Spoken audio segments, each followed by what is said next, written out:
गोपीनाथ मुंडे काँग्रेसमध्ये असते तर त्यांचे प्राण वाचले असते असं वक्तव्य संजय राऊतांनी केलं आहे। गोपीनाथ मुंडेंचा भाजपमध्ये छळ झाल्याचा आरोपही संजय राऊतांनी केलेला आहे। गोपीनाथ मुंडे काँग्रेसमध्ये पक्षप्रवेश करणार होते असा दावा पृथ्वीराज चव्हाणांनी केला होता आणि त्यानंतर आता राऊतांनी सुद्धा मोठं वक्तव्य केलंय।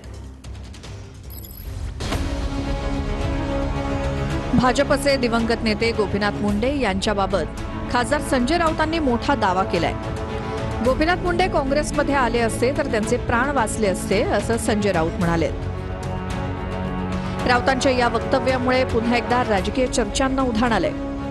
कालच काँग्रेसचे ज्येष्ठ नेते पृथ्वीराज चव्हाण यांनी गोपीनाथ मुंडे काँग्रेसमध्ये येणार होते असा गौप्यस्फोट केला होता। त्यानंतर आज संजय राऊतांनी नवा दावा केल्यामुळे राजकीय वर्तुळात खळबळ माजली आहे। मंत्री छगन भुजबळ यांनी आणि आशिष शेलार यांनी संजय राऊतांच्या या दाव्याची खिल्ली उडवली आहे। गोपीनाथराव मुंडे यांचा भारतीय जनता पक्षामध्ये छळ झाला होता, छळ केला होता लोकांनी, मानसिक दृष्ट्या त्यांच्यावरती आघात केले जात होते, त्यांचा अपमान केला जात होता। गोपीनाथरावांचा ते पवार साहेबांना भेटले, ते काँग्रेसच्या नेत्यांना भेटले, कदाचित जर ते काँग्रेसमध्ये आले असते तर त्यांचे प्राण वाचले असते। आता ऍक्सिडेंट मध्ये काय काँग्रेसमध्ये गेलं तर ऍक्सिडेंट होणार नाही, बीजेपी मध्ये गेलं तर ऍक्सिडेंट होणार, असं काय आहे काय? का शिवसेनेमध्ये गेलं तर ऍक्सिडेंट होणार नाही असं काय? ऍक्सिडेंट असतात।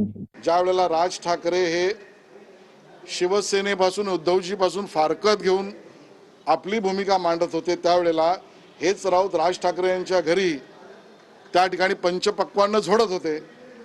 मग आज संजय राऊत यांची भूमिका उद्धव ठाकरे यांना सोडून राज ठाकरेंकडे राहिले असते तर चांगली झाली असती का याचं उत्तर पहिलं त्यांनी द्यावं, मग मुंडेंबद्दल प्रश्न विचारावा। गोपीनाथ मुंडे यांचा 3 जून 2014ला दिल्लीमध्ये कार अपघात झाला होता। राजकीय विश्लेषकांच्या संदर्भानुसार प्रमोद महाजन यांच्या निधनानंतर गोपीनाथ मुंडे यांची भाजपात घुसमट होत होती। तो काळ राष्ट्रीय राजकारणात नितीन गडकरींच्या उदयाचा होता।